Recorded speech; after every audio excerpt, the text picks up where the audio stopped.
नमस्कार, DD news पर आप देखना शुरू कर चुके हैं हमारा खास प्रोग्राम। इस वक्त मैं हुलाल चंद्र सिंह। अगले 1 घंटे में हम देखेंगे कुछ ऐसी खबरें जिन पर चर्चा जरूरी है। चर्चा हम करेंगे अपने संवाददाताओं और खास मेहमानों के साथ। और आज सबसे पहले बात करने वाले हैं पश्चिम बंगाल के फाल्ता के चुनावी फैल की, क्योंकि फाल्ता में जो पुनर्मतदान हुआ उसका नतीजा कल आ गया। बीजेपी की बहुत बड़ी जीत हुई है, बंपर जीत। तो बीजेपी तो गदगद है, लेकिन टीएमसी में जो नकली पुष्पा फायर के बजाय फ्लावर बन गया, तो टीएमसी में इसको लेकर घमासान मचा हुआ है। जहांगीर खान याद होगा ही आपको, कहा था मैं पुष्पा है झुकेगा नहीं, फायर है फ्लावर नहीं, लेकिन फ्लावर बन गया। तो इस पर घमासान मचा हुआ है। और इसके बाद बात करेंगे कि उत्तर प्रदेश में अल्पसंख्यक वोटों को लेकर, और अगर साफ तौर पर बोला जाए तो मुस्लिम वोट बैंक को लेकर जो वहां पर पहचान की सियासत सभी दल कर रहे हैं, इसमें सबसे ज्यादा अब जो कोशिश दिखाई पड़ रही है वो कांग्रेस की तरफ से दिखाई पड़ रही है।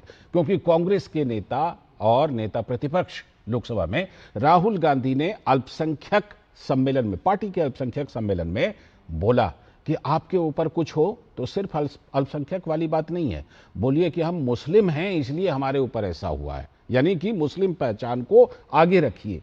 ये सियासत और इसका फिर असर बाकी पार्टियों पर, इस पर भी करेंगे बात। इस पर बल्कि खास चर्चा करेंगे खास मेहमानों के साथ। और इसके बाद आज की एक और बहुत बड़ी खबर है। वो खबर है कि पूर्वोत्तर राज्य असम में भी अब समान नागरिक संहिता यानी यूसीसी के विधेयक को वहां के विधानसभा में रख दिया गया है। जैसा कि हिमंता बिस्वा शर्मा ने चुनाव प्रचार के दौरान कहा भी था, उत्तराखंड और गुजरात में तो ऐसा हो ही चुका है, अब असम में भी इसे रख दिया गया है। और जो प्रतिबद्धता है उसमें यह कानून बन भी जाएगा, ऐसा लग रहा है। तो इन तमाम मुद्दों पर होगी बात, होंगे तमाम सवाल जवाब भी।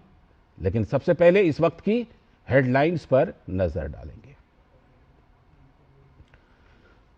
तो असम विधानसभा में जो जिस तरह से ऐतिहासिक समान नागरिक संहिता विधेयक पेश हुआ है, ये बड़ी बात है। क्योंकि हिमंता बिस्वा शर्मा और भारतीय जनता पार्टी ने वहां पर बिल्कुल इस बात को लेकर बार बार इस बात को दोहराई थी वहां कि हम इस तरह का कानून बनाएंगे। और इस कानून में कुछ खास बातें हैं। जो खास बातें हैं उसमें यह कि जो आदिवासी समुदाय है, जनजातीय समुदाय, उनको इस कानून के दायरे से बाहर रखा गया है। लेकिन बाकी जितने हैं, और वो चाहे किसी भी धर्म के हों, किसी भी जाति के हों, उन पर समान रूप से ये नागरिक संहिता लागू हो जाएगी। जिसमें कुछ जो खबरें आ रही हैं उसके मुताबिक जो विवाह की उम्र है उसको तय किया गया है, विवाह की संख्या तय किया गया है, बहुविवाह अब नहीं हो पाएगी। तो विवाह की उम्र की जहां तक बात है तो 21 साल लड़कों के लिए, 18 साल लड़कियों के लिए, इस तरह की चर्चा भी आ रही है। लेकिन जितने भी ये प्रावधान किए गए, इस पर 27 मई को असम के विधानसभा में महाचर्चा होने वाली है। और आप जैसा कि जानते हैं कि उत्तराखंड में, गुजरात में इसको लेकर के वहां पर कानून बन चुका है। उत्तराखंड में तो लागू भी हो चुका है, गुजरात में भी लागू हो चुका है। तो इस तरह से अब असम जो है वो तीसरा राज्य बन जाएगा। इससे पहले हालांकि गोवा में भी काफी पहले से लागू है, लेकिन उसका स्वरूप थोड़ा अलग है। अभी इस वक्त में हम एजेंडे पर बात करें, इससे पहले अंतर मंत्रालयीय प्रेस वार्ता में आपको लिए चलते हैं। Good afternoon, friends. On behalf of Department of Fertilizer, I'd like to inform you that the overall stock position of fertilizer in the country remains comfortable. Against the assessment of 390.54 lakh metric ton for this year, the stock as on date is 200.12 LMT, that is more than 51%, and significantly higher than the usual level of 33%.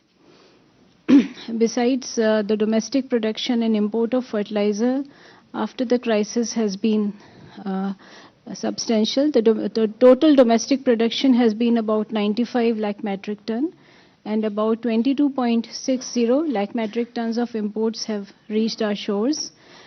So a total of 117.6 lakh metric ton have been of fertilizer has been added to our availability scenario. Besides, the country has already secured 13.5 lakh metric ton of DAP and 9 lakh metric ton of NPK complexes. These will ensure adequate availability during the peak Kharif season.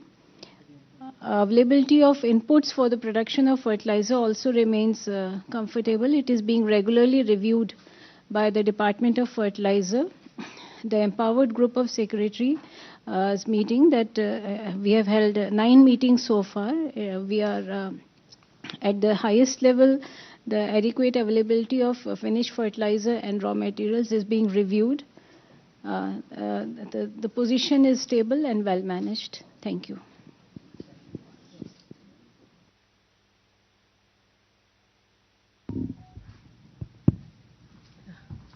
नमस्कार. सो waste Asia crisis के चलते हमारे imports तो affected हैं, जैसे कि 40% of our crude import, 90% of our LPG import and almost 65% of our natural gas import.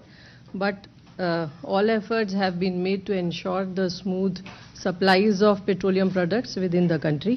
और इसके चलते जैसा आप जानते हैं कि रिफाइनरी प्रोडक्शन एलपीजी का इंक्रीज़ किया गया है and it is touching around 50,000 ton per day now. Retail outlets पर कुछ स्टेट्स के अंदर पैनिक बाइंग देखी जा रही है, जैसे कुछ डिस्ट्रिक्ट्स ऑफ गुजरात, महाराष्ट्र और UP.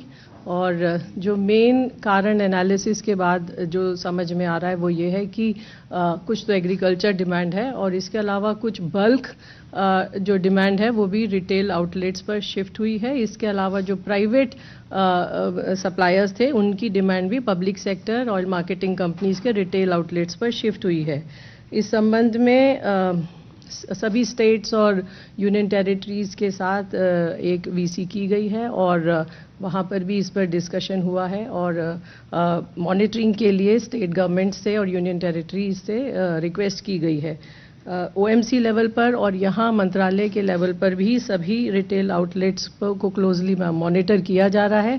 Supply situation closely monitor की जा रही है ताकि अगर कहीं पर जो भी इंटरमिटेंट ड्राई आउट्स अगर कहीं हैं तो उसको तुरंत ही एड्रेस किया जाए और जो स्टॉक्स हैं पेट्रोल और डीजल के सभी रिटेल आउटलेट्स पर तुरंत रिप्लेनिश किए जाएं. पीएनजी कनेक्शंस के संबंध में 7.99 lakh PNG connections have been gasified. Another 2.87 lakh connections are ready for supply of gas as the infrastructure has already been created, and more than 8.27 lakh customers have registered themselves for PNG connections. LPG घरेलू cooking gas की supply के लिए लगभग पिछले 4 दिनों में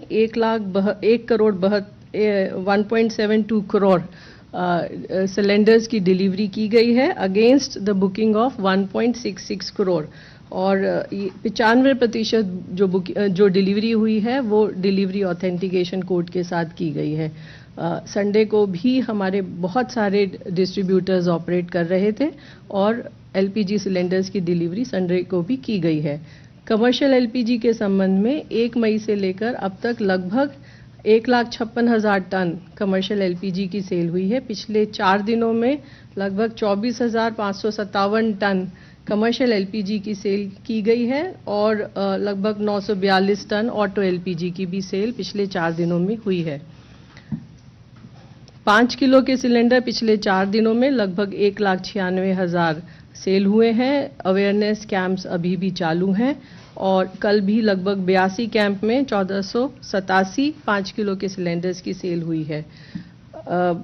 C3 C4 molecules के संबंध में 1 मई से लेकर अभी तक 12,360 टन प्रोपिलीन और ब्यूटेलीन की सेल हुई है और 4,700 टन ब्यूटाइल एक्रिलेट की भी सेल की गई है.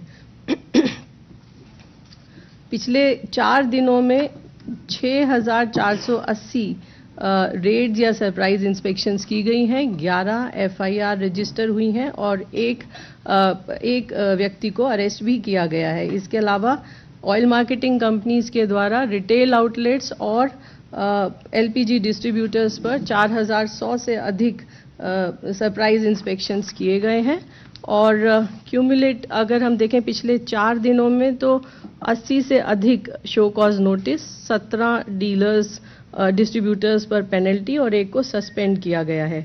अंत में मैं आप सभी के माध्यम से देश के नागरिकों को ये कहना चाहूँगी कि एलपीजी हो, पेट्रोल हो या डीजल हो, सप्लाई सफिशिएंट है, परंतु पैनिक बाइंग से बचें और आवश्यकता के अनुसार ही ईंधन को क्रय करें। जहां तक संभव हो ऊर्जा बचाने का प्रयत्न करें और जहां पर भी ऑल्टरनेट सोर्सेज पर शिफ्ट होने का अवसर हो, वहां पर पीएनजी या इंडक्शन या इलेक्ट्रिक कुकटॉप का प्रयोग करें। धन्यवाद।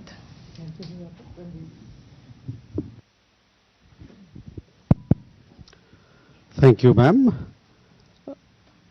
As far as Ministry of External Affairs is concerned, we are following the developments in the Gulf closely. You would have followed Prime Minister's highly successful visit to the United Arab Emirates, but let me just underline the highlights once again. Prime Minister, as you are aware, paid a highly successful visit to the UAE on 15th of May. Several key agreements were signed during the visit, which has given a boost to India's energy security, in particular on supplies of LPG, as also strengthening our strategic petroleum reserve. There were agreements on investments, so flow of fresh investments from Abu Dhabi, from UAE into India, into Indian entities in infrastructure and other sectors. In addition, we also signed a framework for the defense strategic partnership, which is again given a boost to our defense partnership with UAE. In addition to that, our missions in the region, they continue to be in touch with Indian diaspora for their welfare and for their well-being. We are also extending all possible help to a seafaring community, which is in large numbers in the Gulf region. That is all that I have for update, as an update for all of you. Thank you. Thank you. Now we'll take questions. We'll start with the first row, Mike Frame. My question is for Sujata ma'am. Ma'am, the fuel prices were raised on Saturday and again on Monday. So what are the under recoveries of the companies despite these two price hikes? And is the government view that these price hikes will lead to any dent in the demand for the products? Good afternoon, Saptaparna Ghosh from The Hindu. Just an addition to Rakesh sir's question, could we also get, under recoveries that are being made in each of the segments, that is petrol, diesel and LPG? And other than that, ma'am, I wanted to question to Sujata, ma'am.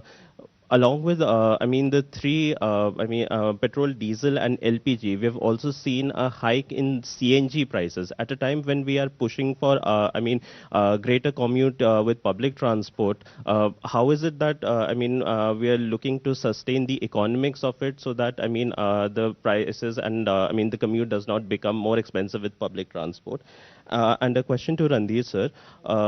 During, Secretary of State Marco Rubio's visit to India, did, the Ministry of External Affairs speak to him about the sanctions regime that has often propped up? And also, have we, spoken to them about expanding our energy trade, because we are getting LPGs from the United States? So are we looking to expand on that as well? If you could please give us some perspective. Thank you. Hi, Sukat from the Indian Express. A couple of questions first for Sujata ma'am.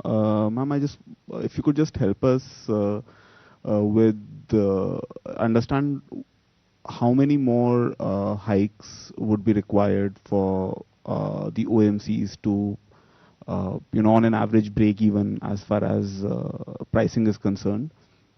And the other question is that, like you've been saying, and even the OMCs have been saying, that a lot of bulk consumers have shifted to OMC ROs, and that is the reason why there is some intermittent dryouts being seen in certain areas. Just wanted to get a sense that if supplies are adequate and if the bulk consumers have indeed moved to these ROs, why haven't the OMCs been able to as quickly move stocks also to these ROs? And one question which either Sujata ma'am or Randhir sir can take, there was an international media report yesterday that an India-bound LNG tanker has crossed the Strait of Hormuz, and it was said that it is the first LNG tanker to have done so since the war broke out. If you could get a confirmation on this, and also if it is headed to Dahej. Thank you. Thank you. Amar Zaidi from PTI. Couple of questions. One to Sujata ma'am. For the past 2 weeks, you have been telling us about the LPG daily deliveries being exceeding the bookings that are happening. So what is the backlog that you are still that's still left that needs to be cleared? Because for 2 weeks you've been saying, even today you mentioned that the deliveries were more than the bookings. One, and reiterating the question about the under recoveries. And one question either you or MEA can take on this the deal with ADNOC for strategic reserves. Can you spell out more details on it, because they already are partnering us in one of the strategic reserves here? Is this for in the existing ones or the new future ones that will be built? Thank you. Ma'am, Prakash Pedashi from ET Now. A couple of questions. So, what is the calculation basis for price hikes? Also, with the significant hike in prices, so what are the current daily losses OMCs are incurring at this point of time? Ma'am Brahma Prakash Dubey ji news से Sujata ma'am से मेरा सवाल ये है कि अब की बार 100 के पार तो हो गया पेट्रोल डीजल, और अब क्या कितनी चांसेस हैं, अभी क्या इस तरह की क्राइसिस बढ़ी तो कितने दाम बढ़ते रहेंगे? क्योंकि खबरें ये भी आ रही हैं कि जो आपकी ऑयल कंपनियां हैं उन्होंने अच्छा खासा मुनाफा कमाया है पहले, और अब बर्डन जब क्रूड ऑयल के दाम बढ़ रहे हैं तो बर्डन पब्लिक पर डाल रहे हैं, जनता पर डाल रहे हैं, तो इसको लेकर क्या स्थिति है? दूसरा मेरा विदेश मंत्रालय से सवाल है कि जो हाल ही में यूएई प्राइम मिनिस्टर की विजिट हुई और जो समझौता हुआ एलपीजी को लेकर, एलएनजी को लेकर, तो वो सप्लाई कब से शुरू हो जाएगी, क्या कोई टाइमलाइन है? Thank you.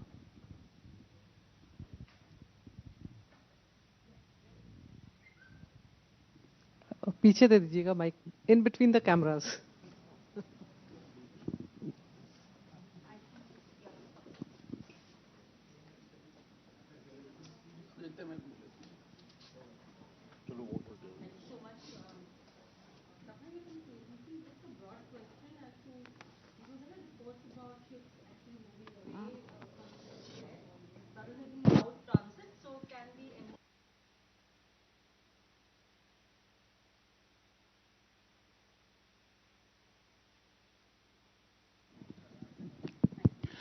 नमस्ते, मैं अभिषेक सिंगुल आसन पत्रिका से। सुजाता मैम से सवाल है, मैम ये ब्रेक इवन पॉइंट क्या होगा, लगभग कितनी कीमतें बढ़ने की, मतलब कहां जाकर के घाटा रुकेगा, ब्रेक इवन पॉइंट क्या होगा?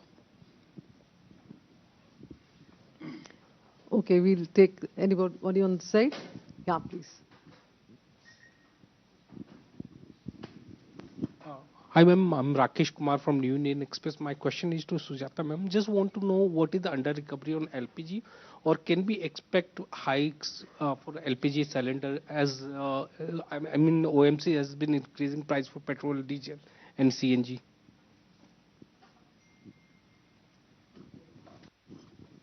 I will begin with the answers. Randir ji, aap pehle.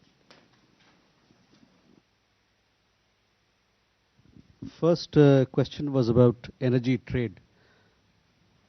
It is, as you would have seen in the press conference yesterday, this particular issue got a lot of attention as to how we are securing our energy needs and what is our strategy. As I have already spoken on this particular matter before, the national interest of our people is of prime importance to us. How we provide them energy at affordable cost, and in this regard it is important for us to diversify our sources. We have been buying energy from several sources, countries around the world, including the United States, and this has been happening for several years. In the last 1 year or so, we have seen expansion in our energy supplies, which is helpful because we are diversifying and we are able to strengthen our energy security. The other question that you saw, we also yesterday, as you would have seen, we have pointed out that distortions and constraints in the markets do not help us.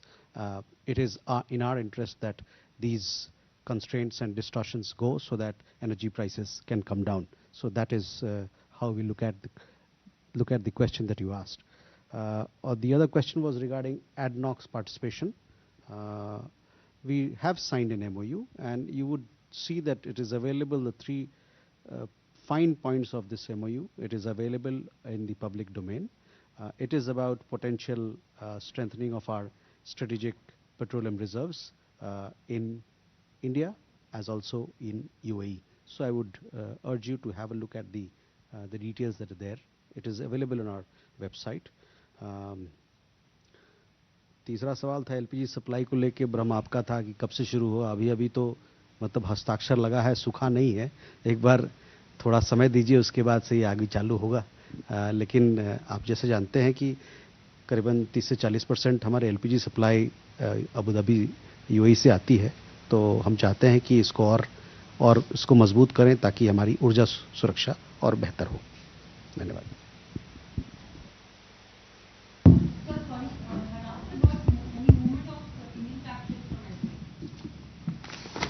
That I don't have an update. Maybe a colleague from shipping, but he's not here. Possibly in the next presser we'll get you an update for that. So सबसे पहले LPG supplies के ऊपर आपने ठीक कहा कि पिछले कुछ दिनों से लगातार हमारी जो सप्लाई है हमारी बुकिंग से ज़्यादा है, और एफर्ट यही है कि जो हमारी बुकिंग है और सप्लाई है उसको हम जहाँ तक संभव हो नॉर्मल सिचुएशन तक लेकर आएँ। जैसा कि आप जानते हैं, क्राइसिस से पहले जो हमारा डिलीवरी हमारे लिए स्टैंडर्ड था वो था 2 दिन के अंदर आपके घर आपका सिलेंडर पहुंच जाए। जब क्राइसिस हुई और जब हमने देखा कि सिलेंडर का बुकिंग जो लगभग 50-55 लाख की रेंज में था वो 88 लाख तक पहुंचा, और कंस्ट्रेंट्स के इन सब के चलते जो हमारा बैकलॉग था वो बढ़ा भी। और अगर आपको याद हो तो मैंने कई बार आपको बताया 5 दिन से ऊपर भी पहुंच गया है। लेकिन धीरे धीरे वो बैकलॉग जो है अब कम हो रहा है और we have come below 5 days, it is hardly 4.5 days now. तो यही कोशिश है कि बुकिंग से ज़्यादा डिलीवरी हो ताकि बैकलॉग के लिए जितना जल्दी हो हम उस नॉर्मल रेंज के अंदर आ पाएँ। कंज्यूमर के बारे में, कंज्यूमर जो शिफ्ट हुए हैं रिटेल पंप्स के ऊपर, उसके ऊपर एक क्वेश्चन था। इसके बारे में मैं आपको ये कहना चाहूँगी कि जो भी हमारा रिटेल आउटलेट है उस पर 2, 2.5, 3 दिन का स्टॉक होता है।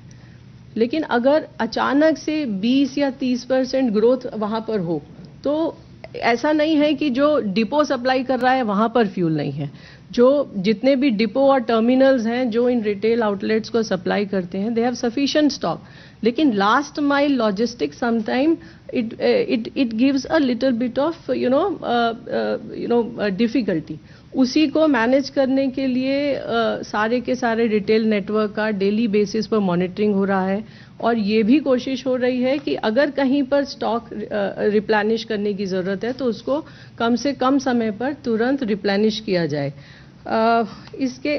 इसके संबंध में when I started my briefing I did tell you that we had a VC with all the state governments in the union territories, और अगर कहीं पर होर्डिंग है या कहीं पर कुछ मिसमैनेजमेंट है तो वो उसको ठीक करने के लिए भी हमें स्टेट गवर्नमेंट्स की हेल्प की ज़रूरत होगी, और यही स्पेसिफिक पॉइंट्स वहाँ पर भी रेज किए गए थे।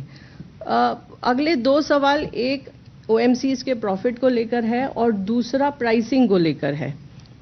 इसके बारे में मैं आपको on the cost of repetition I will be telling that हमारा जो इम्पोर्ट है वो डिसरप्ट हुआ है।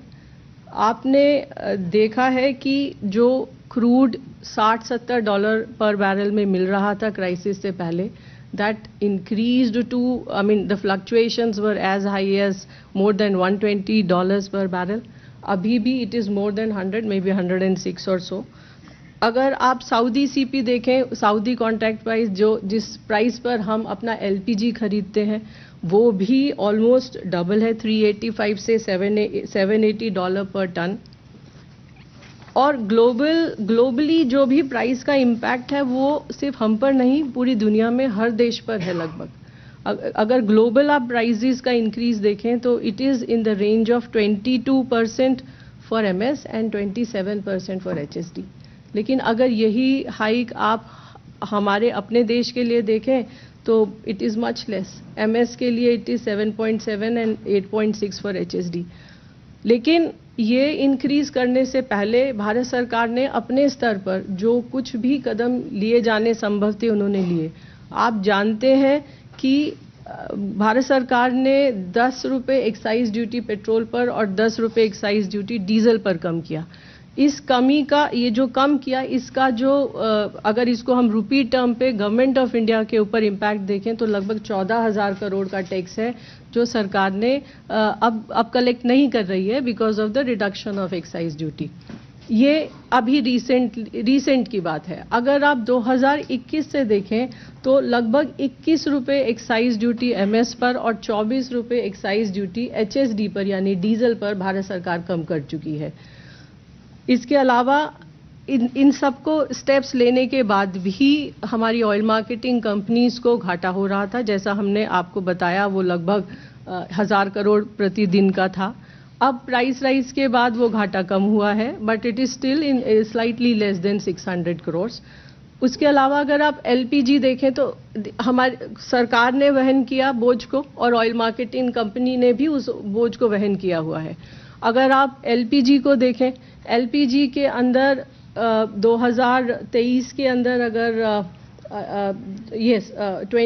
2020 से 2022 के अंदर जब ऑयल मार्केटिंग कंपनीज ने एलपीजी को सेल किया और उन्होंने प्राइस नहीं बढ़ाया तो उनको काफ़ी नुकसान हुआ। तब भी भारत सरकार ने उन्हें 22,000 करोड़ रुपए दिए।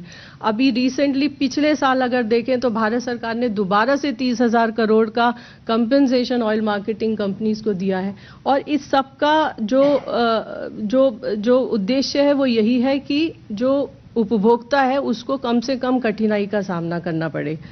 इसके अलावा ऑयल मार्केटिंग कंपनीज के प्रॉफिट के बारे में आपने कहा, ऑयल मार्केटिंग कंपनीज ये they are asset to this country और जो वो कमाती हैं आज की तारीख में आप देखें दुनिया जहान में जितना इम्पैक्ट है उससे काफ़ी कम इम्पैक्ट हम लोगों को यहाँ पर फेस करना पड़ा है। उसका एक कारण है कि ये जो हमारी महारत्ना कंपनीज हैं दे आर वेरी स्ट्रॉन्ग और उन्होंने भी इस सब को काफ़ी संभाला है, सिचुएशन को संभालने में मदद की है। जो ये हमारी ऑयल मार्केटिंग कंपनी बिजनेस करती हैं वो I am sure all of you will agree कि हमारी कंपनियां प्रॉफिट में होनी चाहिए, लॉस में नहीं। अगर हम और जो ये पैसा कमाती हैं उसका एक बड़ा हिस्सा ये भारत सरकार को देती हैं एज टैक्स। वो टैक्स वेलफेयर में जाता है, उससे आपके स्कूलों को स्कूल बनते हैं, सड़कें बनती हैं, हॉस्पिटल्स बनते हैं और अलग अलग तरह के वेलफेयर प्रोग्राम होते हैं। इसके बाद जो इनके पास पैसा होता है उससे ये कैपेक्स करती हैं। आज जो हमारे पास 258 मिलियन मेट्रिक टन का रिफाइनिंग कैपेसिटी है वो 300 मिलियन मेट्रिक टन तक इंक्रीज होगा अगले 3 से 4 साल के अंदर। उस सब को करने के लिए पैसा चाहिए। ये सब चीज़ें अगर हम ध्यान में रखें और अगर आप दूसरी बात जो इन्होंने अगर पिछले साल जो पैसा कमाया है वो तो एक क्वार्टर में ही ख़त्म हो जाएगा आज की तारीख में जो लॉस है। तो ऐसा नहीं है कि उन्होंने पैसा मतलब वो प्रॉफिटिंग कर रही हैं। अगर आप इसको कॉन्टेक्स्ट में देखेंगे तो आप समझ पाएंगे कि भारत सरकार के और ऑयल मार्केटिंग कंपनीज के क्या एफर्ट है देश की आम जनता को प्रोटेक्ट करने के लिए to the extent possible. Thank you.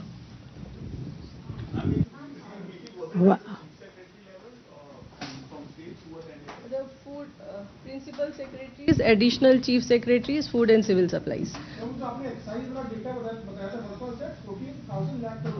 14,000 crore per month. No, just what was that? March? 27th March. On the crude oil part, I just want a clarification. Are you looking at alternative markets? And also, there's a report from Kepler who is saying that Venezuela has emerged as, one of the third largest crude oil supplier, surpassing US and Saudi. Is that something? जहाँ तक crude को लेने की बात है, हम ये पहले भी कहा जा चुका है, भारत सरकार का ये व्यू है कि हमारे जो डोमेस्टिक मार्केट है it's the top most priority for us. हमारे जो कंज्यूमर्स हैं उनका हित हमारे लिए सबसे इम्पॉर्टेंट है। जहाँ तक क्रूड सोर्सिंग करने की बात है, हमको जहाँ से मिलेगा जो हमारे स्टैंडर्ड्स में फिट होता है as far as technical and commercial are concern, we will take.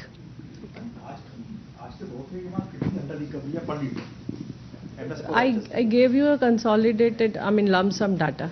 Now this 600, just under 600 crore number that you gave, it includes petrol, diesel as well as Okay. Just for you to clarify, we already have UAE's participation in India's strategic reserve. This particular MOU that we have signed is an additionality. So it's over and above what we already have. All right. Thank you, friends. Thank you, officers. Thank you all. ये सीधा प्रसारण आप अंतर मंत्रालयी press वार्ता का देख रहे थे। पश्चिम एशिया के जो हालात हैं उस पर और देश में जो तेल और गैस की आपूर्ति है उसको लेकर ये पूरा प्रेस कॉन्फ्रेंस था और उसमें विशेष रूप से जो बात कही गई कि जितनी मांग है उससे ज्यादा डिलीवरी की जा रही है एलपीजी की और तेल को लेकर कहीं कहीं से पैनिक बाइंग की खबरें आई हैं, लेकिन तेल की कोई कमी नहीं है। और साथ ही ये भी बताया गया कि जो उर्वरक है उसका भी उत्पादन ऐतिहासिक तौर पर 95 मीट्रिक टन तक हो गया है और करीब करीब 8 लाख पीएनजी कनेक्शन दिए गए हैं सरकार के द्वारा इस संकट के बाद से। और साथ ही ये भी बताया गया कि प्रधानमंत्री का जो 5 देशों का ये दौरा था इसमें विशेष रूप से जो यूएई का दौरा था वो ऊर्जा सुरक्षा के लिहाज से बहुत ही महत्वपूर्ण था, उसको लेकर समझौते हुए हैं। फिलहाल वक्त है एक ब्रेक का। ब्रेक के बाद जब लौटेंगे तब देखेंगे इस वक्त की हेडलाइंस भी और साथ ही आज के इस वक्त के एजेंडे पर भी बात करेंगे।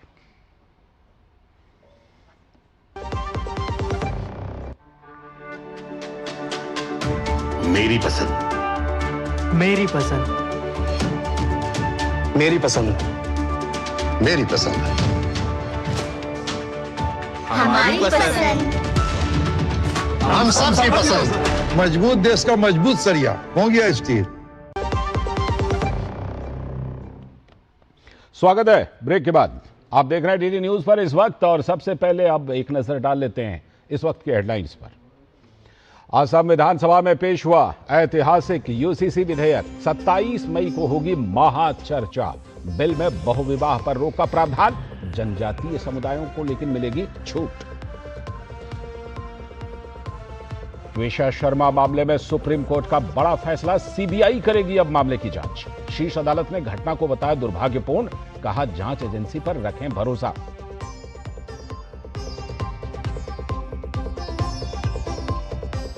पश्चिम बंगाल में ऐतिहासिक पहल, शुभेंदु सरकार ने की जनता दरबार की शुरुआत। मुख्यमंत्री ने सुनी लोगों की शिकायतें, लोगों ने जन सुनवाई को बताया ऐतिहासिक और परिवर्तनकारी शुरुआत। पश्चिम बंगाल की फलता सीट पर हुए पुनर्मतदान में बीजेपी उम्मीदवार के बड़े अंतर से हुई ऐतिहासिक जीत पर पीएम मोदी ने दी बधाई। उधर पुष्पा बनने का दावा करने वाले जहांगीर खान के फायर के बजाय फ्लावर बनने पर टीएमसी में घमासान। उत्तर प्रदेश में मोहब्बत की दुकान को लेकर वोट युद्ध। कांग्रेस पार्टी ने माइनॉरिटी मोर्चा को उत्तर प्रदेश में अल्पसंख्यक के मुद्दे को जोर शोर से उठाने की अपील की। राहुल गांधी ने कार्यकर्ताओं को अल्पसंख्यक हितों की देखभाल को माना चुनावी सूत्र। राष्ट्रपति द्रौपदी मुर्मू आज प्रदान करेंगे पद्म पुरस्कार। अपने क्षेत्र में उत्कृष्ट कार्य करने वाले लोगों को किया जाएगा सम्मानित। और देश के कई हिस्सों में लगातार जारी है लू। उत्तर प्रदेश और विदर्भ के कुछ हिस्सों में गर्म रातों का भी अलर्ट। मौसम विभाग ने पूरे हफ्ते सतर्क रहने और सावधानी बरतने की दी है सलाह। ये थी इस वक्त की हेडलाइंस और अब बात करते हैं इस वक्त के एजेंडे की। और आज सबसे पहला एजेंडा पश्चिम बंगाल का जो कल का पुनर्मतदान का नतीजा आया फलता का, जहां डायमंड हार्बर मॉडल पूरी तरह ध्वस्त हो गया, उसको लेकर अब टीएमसी में घमासान मच गया। पहले रिपोर्ट देखिए। पश्चिम बंगाल की फलता सीट पर फिर से हुए चुनाव में बीजेपी की बम्पर जीत हुई। बीजेपी के उम्मीदवार 1 लाख से भी अधिक मतों से जीते हैं यहां पर। तो टीएमसी उम्मीदवार जहांगीर खान चौथे नंबर पर खिसक गए। हालांकि मतदान से पहले ही टीएमसी के उम्मीदवार जहांगीर खान ने चुनाव से हटने की बात कह दी थी।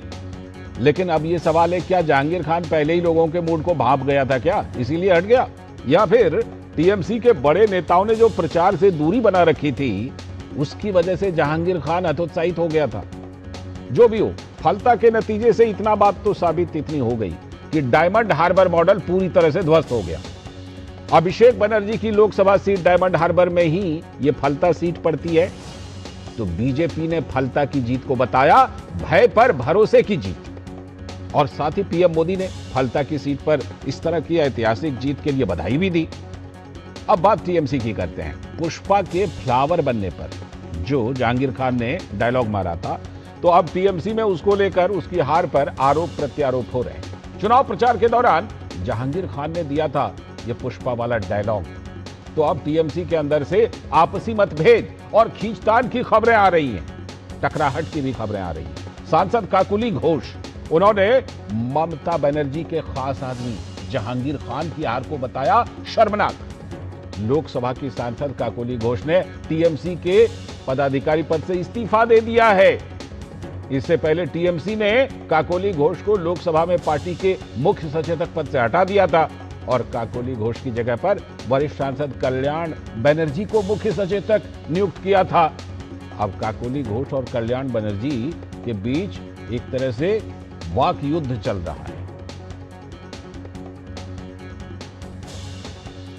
दरअसल टीएमसी की नेता और लोकसभा में सांसद भी हैं काकोली घोष, उन्होंने हार की जिम्मेदारी लेते हुए अपने पद से इस्तीफा दे दिया।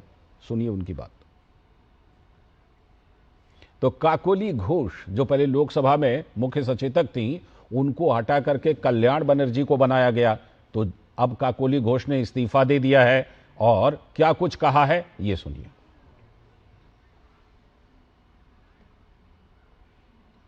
पश्चिम बंगाल जनगण का गणतंत्र का जय हुआ।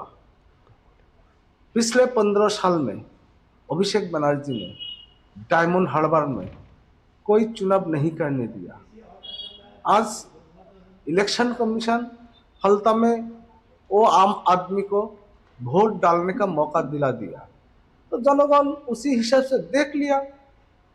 अपना वोट, अपना मतदान गणतांत्रिक पद्धति से पार्टी को मिला, भाजपा को मिला। उसका जय जयकार होगा। आगे से देखते रहिए क्या हो रहा है बंगाल में। ये जो आपने बात सुनी, ये पश्चिम बंगाल सरकार में मंत्री हैं, भाजपा के नेता हैं अशोक कीर्तनिया। वो कह रहे थे कि डायमंड हार्बर मॉडल तो हो गया, ध्वस्त हो गया। और इससे पहले जो हमने बात बताई, काकोली घोष ने इस्तीफा दे दिया है। क्या कुछ इस्तीफा देकर कहा, उनकी बात भी सुन लीजिए।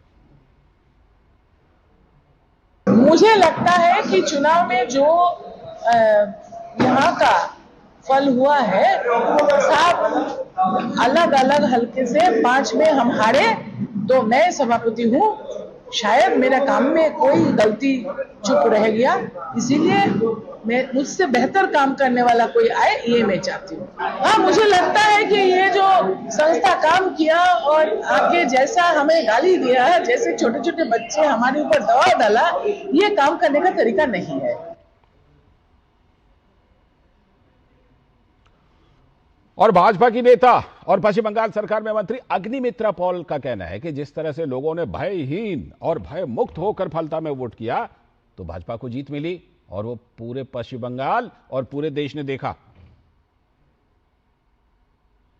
जिस तरह से लोग भय आउट और भरोसा इन करके आज इलेक्शन हुआ, वोट दिए, आज समझ में आ रहा है और बंगाल भी देख रहे और भारत भी देख रहे हैं कि अभिषेक बनर्जी लोकसभा वोट में 7 लाख के ऊपर वोट से किस तरह से जीते थे, आज वो स्पष्ट हो गया है। और जो पुष्पा बोल रहे थे कि झुकेगा नहीं, वो पुष्पा झुकते झुकते पता नहीं चूहा का बिल में घुस गया।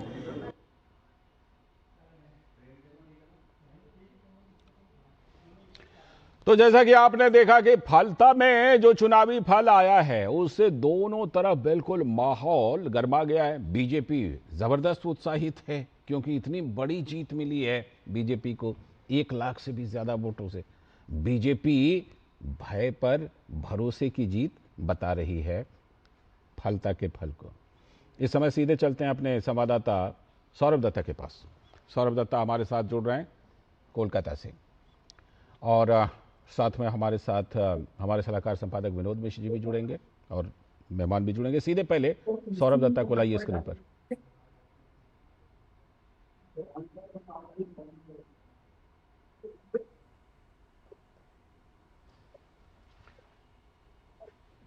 सौरभ दत्ता हमारे संवाददाता जुड़ गए हैं। सौरभ बताइए, ये कई तरह की खबरें आ रही हैं सौरभ। एक तो ये कि काकोली घोष ने सिर्फ जिला अध्यक्ष के पद से, पार्टी के पदों से इस्तीफा दिया है, या पार्टी से भी वो इस्तीफा देकर निकल गई हैं, क्योंकि कुछ ऐसी भी खबरें अभी आते आते मुझे दिखाई सुनाई पड़ी। एक तो ये बताइए, दूसरी बात ये कि क्या घमासान के कुछ और भी रूप हैं, क्योंकि कल एक खबर हमें कहीं से पता चली थी कि राज्यसभा की एक सांसद हैं, पहले बड़ी सेवा की थी उन्होंने टीएमसी की, और उसके बाद उनको राज्यसभा का सांसद पद मिला, और अब जाकर के उनसे राज्यसभा का पद मांगा जा रहा है। तो इसको लेकर भी कुछ टकराहट की खबरें हैं क्या? लाल जी देखिए, पहले तो काकोली घोष दस्तीदार उन्होंने खुद प्रेस कॉन्फ्रेंस किया है और वो कह रहे हैं कि उनको जो दायित्व दिया गया था बारासात जो डिस्ट्रिक्ट ऑर्गेनाइजेशन का पोस्ट के हिसाब से, उनसे वो इस्तीफा दे रही है। यही बात उन्होंने प्रेस कॉन्फ्रेंस में कहा था। और आगे चल के उन्होंने सीधे तौर पर आईपैक यानी पर जो संस्था तृणमूल के वोट स्ट्रेटेजी के हिसाब से काम करते थे, उनको उन्होंने कटघरे में खड़ा किया और उन्होंने कहा कि जिस तरह से कम एक्सपीरियंस वाले जो लड़के हैं, कम उम्र के लड़के हैं, बड़े बड़े जो अभिज्ञ जो नेता हैं, उनके ऊपर जिस तरह से उनके ऊपर आदेश पालन करने के लिए उनको दबाव में रखते थे, उसके ऊपर उन्होंने कहा कि ये जो वोट का जो हार है, ये हार वो मान रही है कि इससे इसकी एक बड़ी वजह है ये संस्था। और साथ ही साथ जो तृणमूल में अब बहुत कुछ हो रहा है, तृणमूल में ये बहुत कुछ हो रहा है, मतलब अभी की जो खबर है, जो यहाँ पे नॉर्थ बैरकपुर के जो काउंसिल जो पुरसभा है, म्यूनिसिपैलिटी बॉडीज है, वहां के काउंसिलर्स ने इस्तीफा दे दिया है। डायमंड हार्बर के 8 काउंसिलर ने इस्तीफा दे दिया। पूर्व मेदिनीपुर में भी ऐसी खबर है कि वहां भी काफी काउंसिलर्स ऐसे हैं जो इस्तीफा दे दिया। तो एक के बाद एक जो जनप्रतिनिधि है, कहीं ना कहीं जाके वो जहाज छोड़ने की बात करे, छोड़ कर जा रही है। और ममता बनर्जी कह रही है कि वो मीडिया से खफा है। वो कहती है कि अब से मैं हर बार फेसबुक लाइव में आऊंगी, मीडिया पे नहीं आऊंगी, मीडिया से नहीं, फेसबुक लाइव ही जो भी मुझे कहना है फेसबुक लाइव में कहूंगी। इसका माना ये जा रहा है असल में ममता बनर्जी सवाल नहीं लेना चाहती है। वो ये सवाल नहीं लेना चाहती है कि कैसे एक पार्टी 81% से 3.71% पे चलाया है। 20 दिन भी नहीं हुए, 20 साल नहीं, 20 साल लगता है एक पार्टी को 80% वोट से 3% में आने के लिए, और यहाँ तृणमूल तो 20 दिनों में वहां पर 3% वोट पे आ गया, 3.71। कांग्रेस भी आगे है, कांग्रेस भी आगे है। बिल्कुल, तो ये जो है। और दूसरी बात ये है कि फलता का कल जो रिपोल है, उसमें साफ तरीके से देखा जा रहा है कि वहां पे 70% हिंदू वोटर्स है और 30% है मुस्लिम वोटर्स। बीजेपी को, भाजपा को मिला है 71% वोट्स। इंटरेस्टिंग। सीपीएम को मिला है 19% वोट्स। फिर आता है कांग्रेस 4% वोट्स और टीएमसी 3.71% वोट।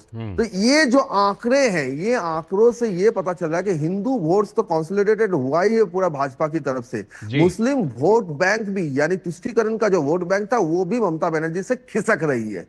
और इसलिए कल वो 20 दिन के बाद एक प्रेस कॉन्फ्रेंस करती है और पहली बार आप देखेंगे कि कोई अगर फिल्म स्टार होता है या फिर कोई इन्फ्लुएंसर होता है, तो वो अपने फॉलोअर्स को कहते हैं कि मैं इतने बजे लाइव में आऊंगी। बिल्कुल। आज ममता बनर्जी को देखा गया कल के मैं आधा घंटे में लाइव में आ रहे हूं। ये ममता बनर्जी था ही नहीं। ममता बनर्जी चुटकी में आ जाते थे प्रेस कॉन्फ्रेंस में, लाखों लोग वहां पर जुड़ जाते थे। और कल देखा कि पहले कमेंट से ही उनको गाली बरस रही है। और तो कहीं ना कहीं ये भी कि जब धरना दिया तो 80 में से सिर्फ 36 विधायक शायद पहुंचे थे। ये भी खबर है। विनोद जी, क्या हो रहा है? वो संख्या तो अब 14 पर उतर आई है लाल जी। लास्ट जो असेंबली में उन्होंने विरोध दिखाया था, वो 80 में से 14 असेंबली में उपस्थित थे। बताइए विनोद जी, क्या हो रहा है ये टीएमसी में? ठीक है, पार्टियां हारती हैं, नो डाउट, कोई भी पार्टी चुनाव हारती है, जीतती है, ये सब चलता है। लेकिन टीएमसी इस तरह से, जिस तरह से टीएमसी के नेता, टीएमसी के कार्यकर्ता जिस तरह बिहेव कर, ऐसा लग रहा है जैसे भगदड़ सी मच गई हो। बिल्कुल पार्टी क्या एकदम, जिसे कहते हैं ना कि रेत की दीवार, वो भरभरा के गिरने जैसी स्थिति दिखाई पड़ रही है क्या? लाल जी, आज जो प्राइम मिनिस्टर मोदी ने ट्वीट करके फालता इलेक्शन पे अपना कमेंट दिया है, वो देश को सुनना चाहिए। कि आज आप देखिए कि पूरा का पूरा टीएमसी का वो किला कैसे ढह गया है। बिल्कुल। और वो किला ऐसे ढहा है कि जीते हुए एमएलए को भी नहीं पता कि हमारा नेता कौन है। और नेता तो छोड़िए, जो पुराने नेता है वो उनके बुलाए गए कई बार के जो विधायक हैं वो उसके साथ में नहीं आ रहे हैं। तो ये जो है, जो भय से भरोसे की बात आप कह रहे हैं, तो प्राइम मिनिस्टर मोदी ने यही बात कही जी कि ये लोकतंत्र की जीत है भय पे। और लोकतंत्र की जीत की बात जब आप कहते हैं तो ट्रू सेंस में जो कॉन्स्टिट्यूशन की जीत है, इसको भी हमको आपको ये फालता में देखना पड़ेगा कि यही वो जगह है जहां आप मैक्सिमम लोग जो थे वो डर के मारे वोट नहीं करते। बिल्कुल। इसी के कारण आप देखिए ना किस तरह का वहाँ सेकेंड फेज में कभी भी उपचुनाव में या बाई इलेक्शन में या इस तरह के रिपोलिंग में कभी इतनी भीड़ नहीं होती है, लेकिन वो जज्बा था लोगों का लोकतंत्र का। तो ये हैरानी की बात ये है कि इस देश में लोकतंत्र खतरे में, संविधान खतरे में, तो इतना हम लोगों ने सुना। बंगाल पे कभी लोकतंत्र खतरे में नहीं आया, संविधान खतरे में नहीं आया। जो एक पूरा का पूरा एक किला जो एक बनाया हुआ था, उनका पूरा पर्सपेक्टिव था उसमें कि बंगाल ममता बनर्जी के अलावा किसी का ये नहीं है, परसेप्शन इस तरह का बनाया था दिल्ली के मीडिया ने। वो कैसे लोगों ने ढहा दिया, बिल्कुल लोकतंत्र ने ढहा दिया। तो मुझे लगता है कि फलता तो आप एक एग्जाम्पल है, ये पूरे देश के लिए ये एग्जाम्पल सेट किया है पश्चिम बंगाल के चुनाव में कि भय का पर लोकतंत्र की ही विजय होती है। और ये पश्चिम बंगाल का फलता जो है उसका सबसे बेस्ट उदाहरण है। बिल्कुल, ये सबसे बेस्ट उदाहरण है। और इसका जो असर है विशेष रूप से टीएमसी पर जैसा असर दिखाई पड़ रहा है सौरभ, ये भी पता चला कि फलता में जहांगीर खान ने अपने आप को बैक कर लिया, लेकिन टीएमसी के बहुत सारे नेता, बड़े नेता सीधे तौर पर इसके लिए अभिषेक बनर्जी को जिम्मेदार ठहरा रहे हैं कि अंदर की बैठकों में कह रहे हैं अभिषेक बनर्जी ने फजीहत से बचने के लिए डायमंड हार्बर मॉडल की और ज्यादा फजीहत हो उससे पहले ही अभिषेक बनर्जी के इशारे पर जहांगीर खान ने बैक किया। क्या ये इस तरह की भी चर्चा सुनने को आ रही है? और इस मामले में सबसे पहला नाम कुणाल घोष का आ रहा है। हाँ, जो कुणाल घोष चुनाव के वक्त सबसे ज्यादा वोकल रहते थे, वही कुणाल घोष जो अभिषेक बनर्जी के गुणगान करते थे चुनाव से पहले, अब वही कुणाल घोष बैठक में पहला, उस दिन जो हुआ बैठक में पहला ओपनिंग इनिंग्स बोलते हैं ना, वो पहला टॉस कुणाल घोष ने किया। बात छेड़ा कुणाल घोष ने। उन्होंने कहा कि ऊपर से बात आएगा, टॉप टू डाउनवर्ड्स कम्युनिकेशन नहीं चलेगा, नीचे की बात भी सुननी पड़ेगी, आप ऊपर से थोप देंगे ये नहीं चलेगा। ये बात अंदर में पहले वहां से तून पकड़ा ऋतव्रत बनर्जी ने, फिर वहां से बॉल पकड़ा ऋतव्रत बनर्जी ने। उन्होंने कहा क्या हुआ जहांगीर खान का, क्यों चला गया वो? जिस जहांगीर खान के लिए अभिषेक बनर्जी वो जो रोड शो करते थे, बड़ा एक कैरावैन के ऊपर चढ़ के माइक पर बोलते थे कि वहां पर एक अब शमशान बनाना पड़ेगा, इलेक्ट्रिक चुन्नी बनाना पड़ेगा, क्योंकि 4 तारीख के बाद बहुत सारे लोगों को हार्ट अटैक आने वाला है। तो जहांगीर खान के बयानबाजी किया गया था। तो अब जहांगीर खान कहाँ गया? तो अभिषेक बनर्जी का एक लाइन था कि आप टीएमसी पार्टी का स्टेटमेंट पढ़ लीजिए। फिर क्या हुआ? फिर हुआ 2 दिन बाद जब अभिषेक बनर्जी को नोटिस पहुंचा कॉर्पोरेशन का, उस वक्त का जो विजुअल्स था वो देखने लायक विजुअल्स था। बिल्कुल। गाड़ी में बैठे हैं अभिषेक बनर्जी, शीशे के बाहर मीडिया पूछ रही है आपके घर में नोटिस पहुंचा है, क्या कहना है? बैठक में आपके बारे में इतने सारे लोग इतने बोल रहे हैं, आपके अपने लोग ये बातें बोल रहे हैं, पकड़ के बोल रहे हैं कि आपके नेतृत्व का सवाल उठा रहे हैं। तो लगातार सवाल जब उठा रहा था, गाड़ी के भीतर वो बैठे थे, फिर शीशा उतार कर उन्होंने कहा कि अगर मेरे पास कोई अवैध है तो पहले उनको चिन्हित करने के बोले कौन सा अवैध है, फिर मुझसे आकर सवाल पूछिए। मतलब एक तरफ से ये बात सुनने में जितना लग रहा है वो नहीं, वो देखने लायक था वो विजुअल्स, वो अपना टेम्परामेंट लूज कर रही है, ऐसा कुछ नहीं है। बहुत कुछ देखना बाकी है और आपने चुनाव प्रचार से लेकर अभी तक में बहुत कुछ देखा और हमारे दर्शकों को दिखाया है सौरभ दत्ता, बहुत सारी एक्सक्लूसिव चीजें भी दिखाई हैं। नजर रखिएगा क्योंकि बहुत कुछ अभी वहां होने वाला है, वो भी हम दिखाएंगे। फिलहाल आपका बहुत बहुत शुक्रिया और विनोद जी आप बने रहिएगा क्योंकि हम बात करने वाले हैं अब आगे चल करके कि देखिए पश्चिम बंगाल में तो जो चुनावी फल आना था वो आ गया, अब सभी की नजर कहां टिक रही है? उत्तर प्रदेश पर। तो उत्तर प्रदेश से लेकर एक बड़ी चर्चा करने वाले हैं कि वहां एक विशेष समुदाय के वोट पर बड़ी छीना झपटी जैसा माहौल बन गया है। इस पर करेंगे खास चर्चा छोटे से ब्रेक के बाद।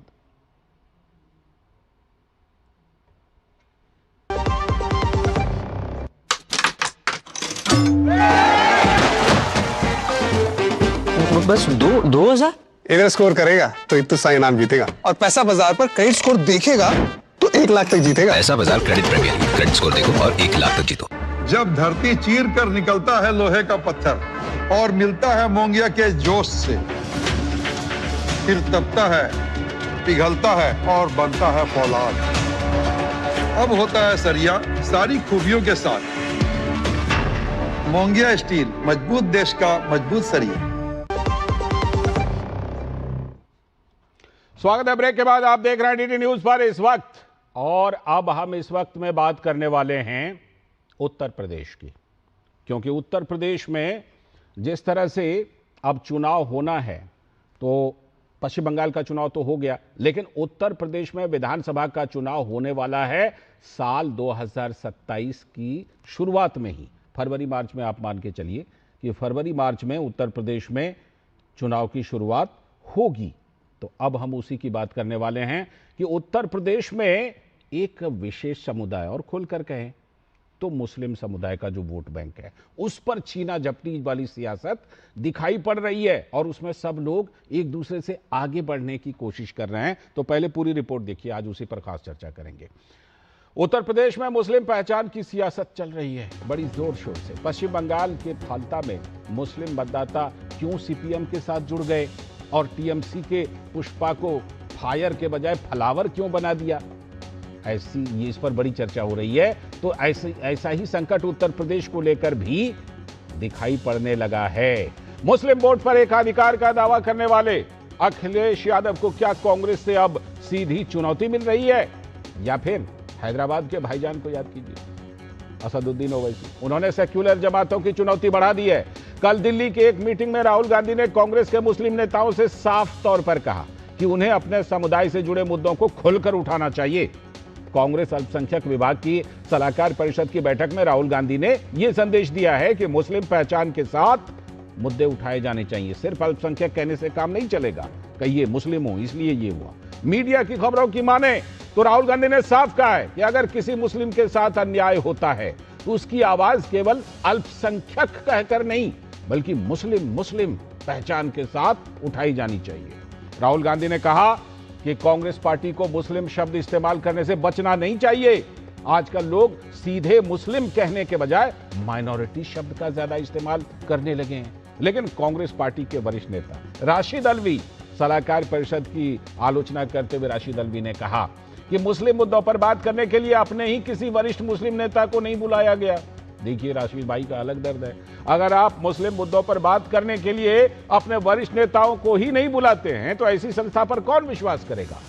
बात साफ है कि कांग्रेस पार्टी कड़वा कड़वा थू थू मीठा मीठा गप गप, यानी कि अपने संसदीय क्षेत्र रायबरेली से राहुल गांधी उत्तर प्रदेश के चुनाव को लेकर सियासी पिच सजाने की शुरुआत पिछले दिनों से उन्होंने कर दी है, और नजर सीधे कहां है, पीडीए के डी और ए पर है।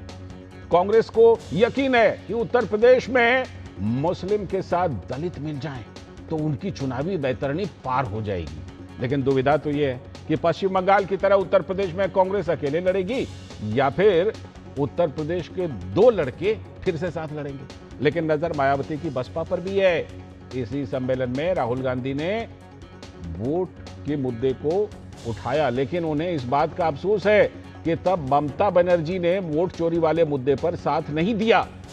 ममता एसआईआर के खिलाफ मुस्लिम समुदाय की सबसे बड़ी चैंपियन होने का दंभ भरती रही। अपने भाषण में पश्चिम बंगाल और असम में वोट चोरी का मुद्दा राहुल गांधी उठा रहे थे, लेकिन केरल और तमिलनाडु जहां वही मीठा मीठा गप गप, उसको लेकर खामोश हो जाते हैं। खास बात यह है कि असम और पश्चिम बंगाल में मुस्लिम वोट को ध्रुवीकरण का नुकसान भी कांग्रेस को ही हुआ है। बहुसंख्यक समाज का भरोसा खोने के कारण इन राज्यों में अधिकांश मुस्लिम उम्मीदवार ही कांग्रेस पार्टी से चुनकर आए हैं, जबकि हिंदू वोटों का दूसरी तरफ जबरदस्त ध्रुवीकरण हो गया और बीजेपी के पक्ष में रहा। तो जाहिर है मुस्लिम पहचान को सुनिश्चित करने के चक्कर में सेक्युलर जमातें सबसे अधिक फायदा अब बीजेपी को ही कहीं किसी न किसी रूप में पहुंचा रही हैं। बीजेपी को फायदा हो भी रहा है। तो जैसा कि हमने बताया कि बात तो हो रही थी कि भाई मुस्लिम मुद्दों को उठाया जाए, लेकिन जो वरिष्ठ मुस्लिम नेता हैं उनके अपने दर्द हैं। कांग्रेस नेता राशिद अल्वी ने सवाल उठाया कि बैठक में कांग्रेस के वरिष्ठ नेताओं को क्यों नहीं बुलाया गया। सुनिए।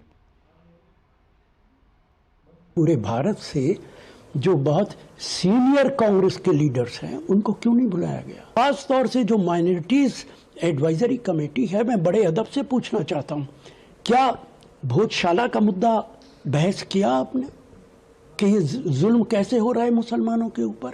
सिर्फ मीटिंग करना काफी है या उन मुद्दों पर बात करना जरूरी है?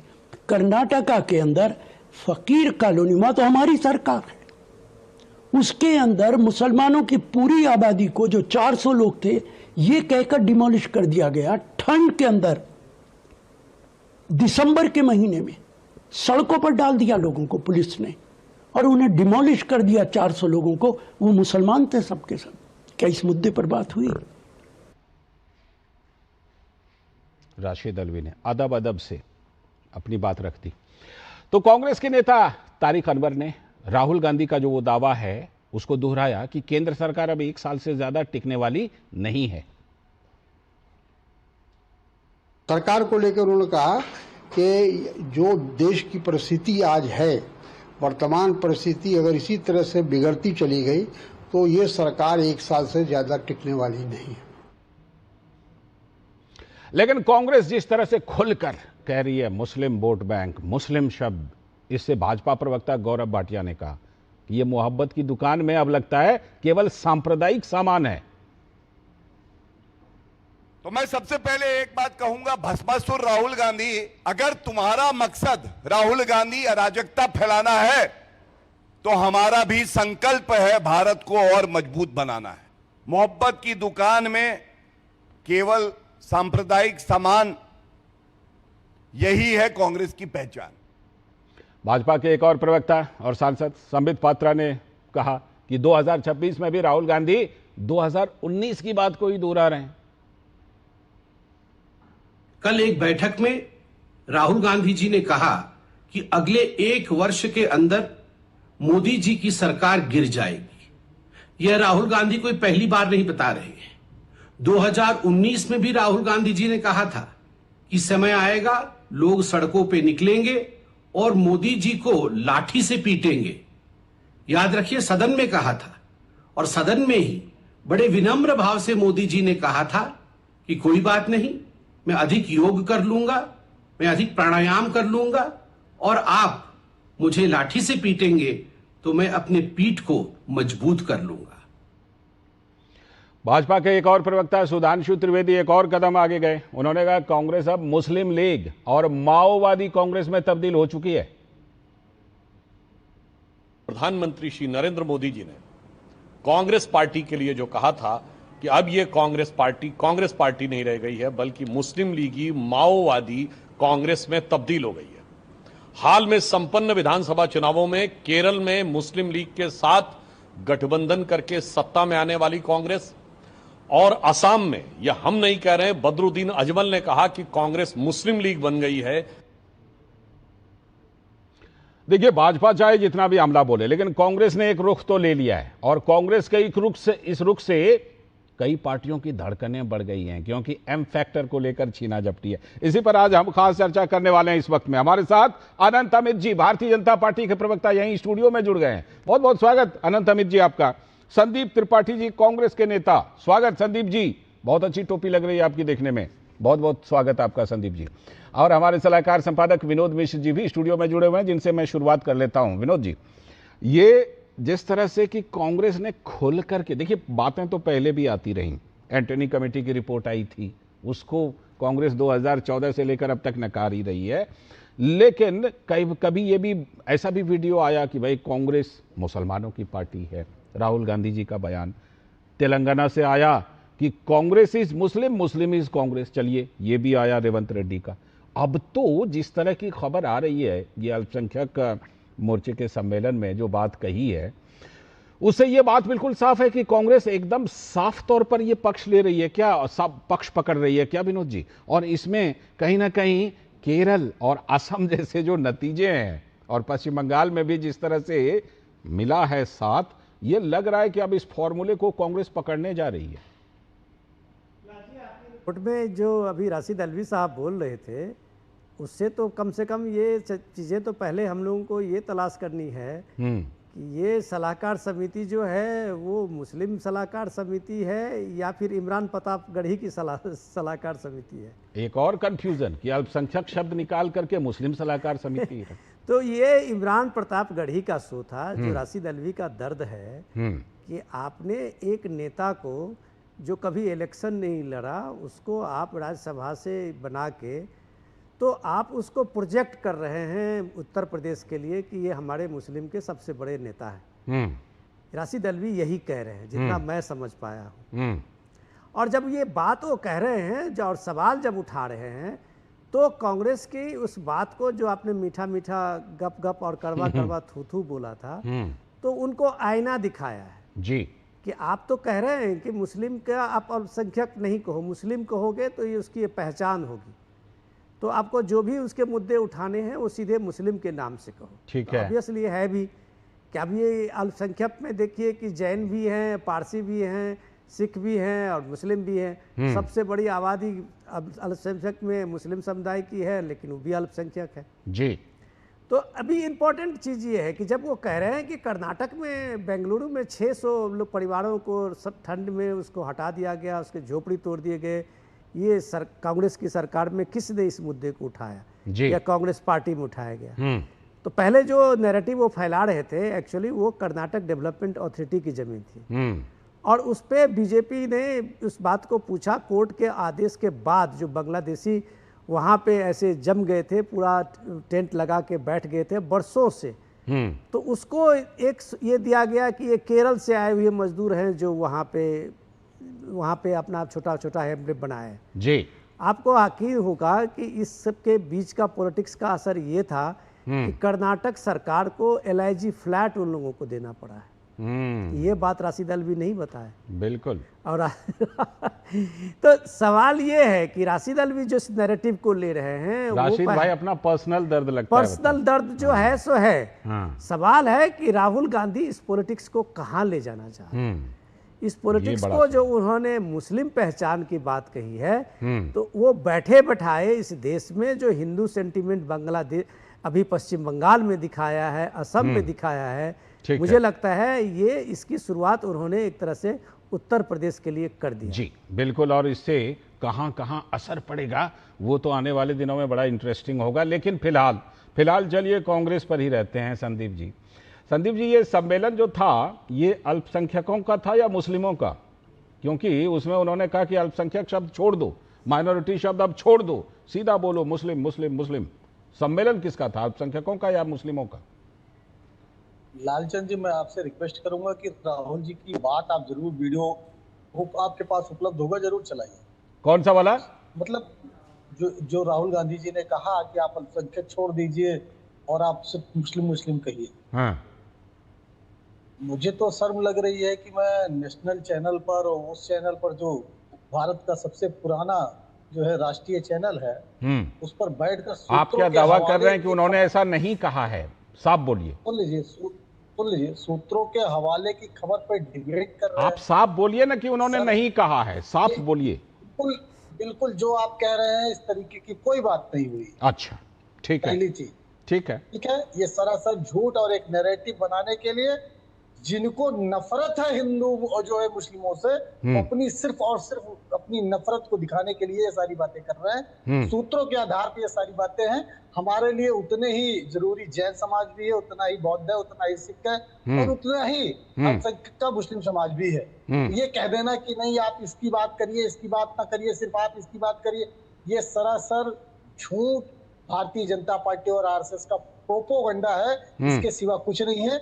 इस पर और ज्यादा कुछ कहना मुझे नहीं लगता कि नेशनल चैनल, क्योंकि आपने सवाल उठाया, क्योंकि आपने सवाल उठाया, इसलिए अनंत अमित जी के पास बाद में, पहले विनोद जी के पास। विनोद जी, जिस सूत्र से ये खबर आई है उस सूत्र की मजबूती कैसी है? वो सूत्र कितना देखिए, क्योंकि मीडिया में ये चर्चा एकदम आम है कि ये बात वहां कही गई है, लेकिन फिर भी आप, क्योंकि संदीप जी ने डिमांड किया, इसलिए जरा स्थिति स्पष्ट कर दीजिए। फिर अनंत अमित जी के पास। मैं लालजी संदीप जी को इतना ही रिक्वेस्ट करूंगा कि अगर वो इजाज़त दे तो हम ये खबर चलाएं कि संदीप जी के हिसाब से राहुल गांधी ने ऐसा नहीं कहा। मैंने तो पूछा इसीलिए क्लियर करने के लिए।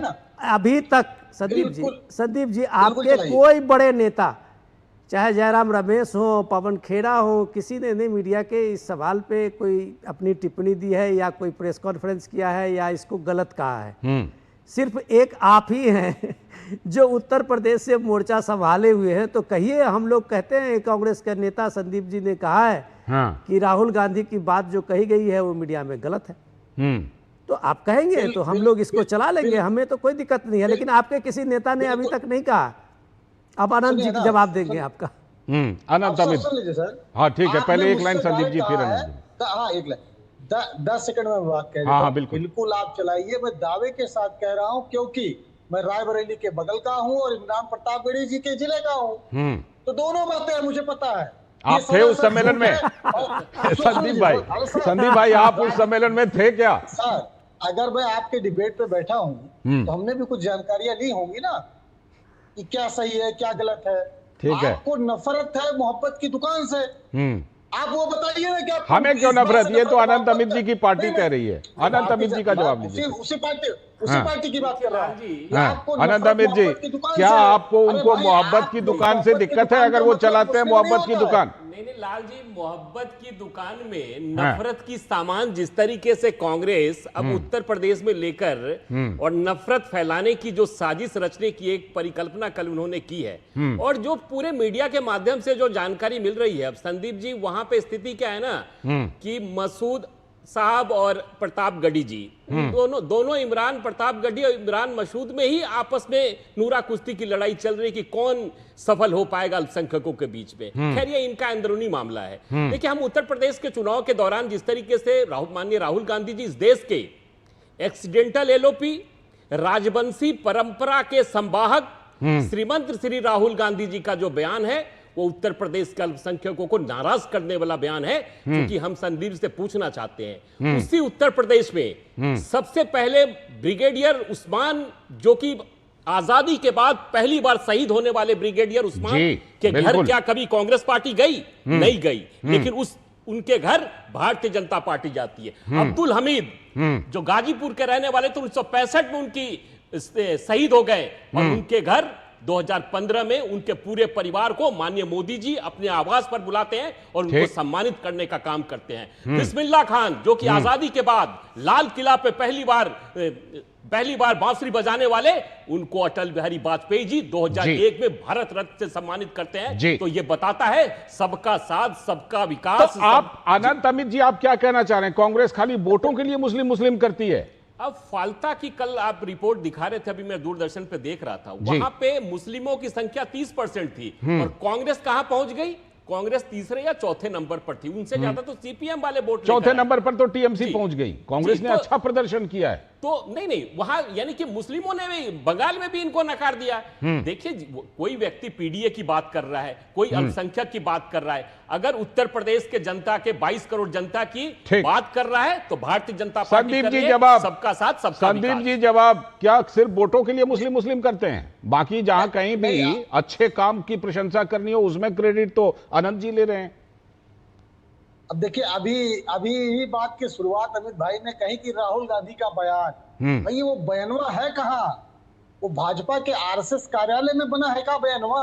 बयानवा मान लीजिए डीडी नेशनल नहीं दिखा पा रहा है, आप ही दिखा दीजिए। तो झूठ की दुकान कब तक चलाइएगा? ये फ्रॉडगिरी हिंदू मुस्लिम करने के लिए कब तक करिएगा महाराज? अरे आज उत्तर प्रदेश में हम तो आपको ऑफर दे रहे हैं, आपको ऑफर दे रहे हैं कि आप जो है आप कांग्रेस के पहले नेता प्रवक्ता बन जाइए जो कहिए कि राहुल गांधी जी ने ऐसा नहीं कहा है।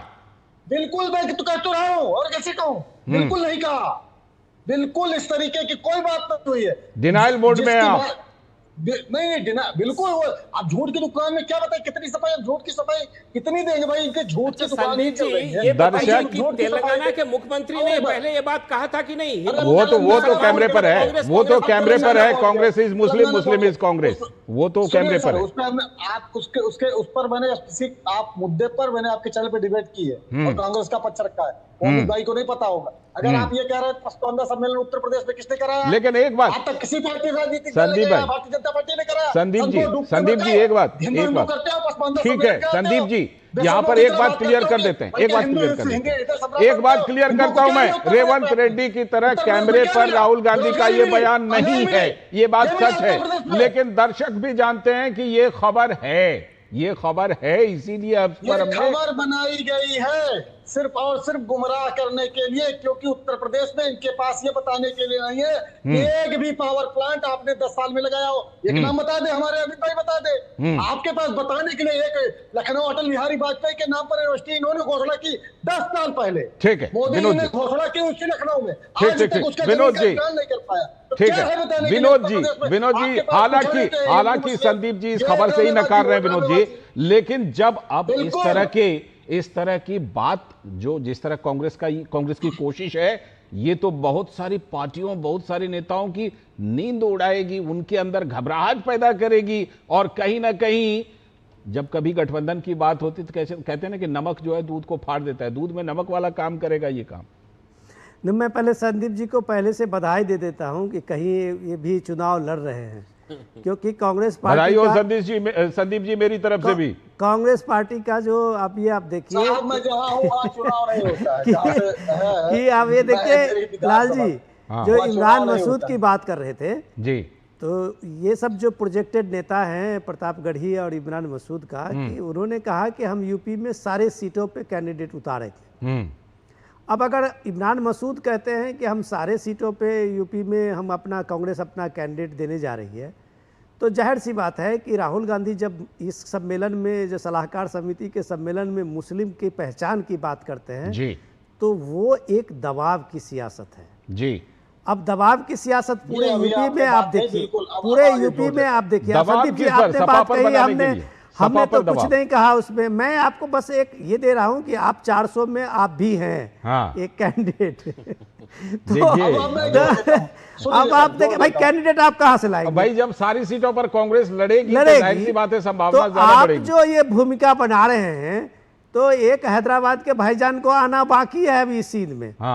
तो ये देखिए, ये पूरी लड़ाई अब ये जो सो कॉल्ड सेकुलर पार्टियां हैं, उनकी पूरी लड़ाई अब एक मुस्लिम कम्युनिटी के बीच में ही है।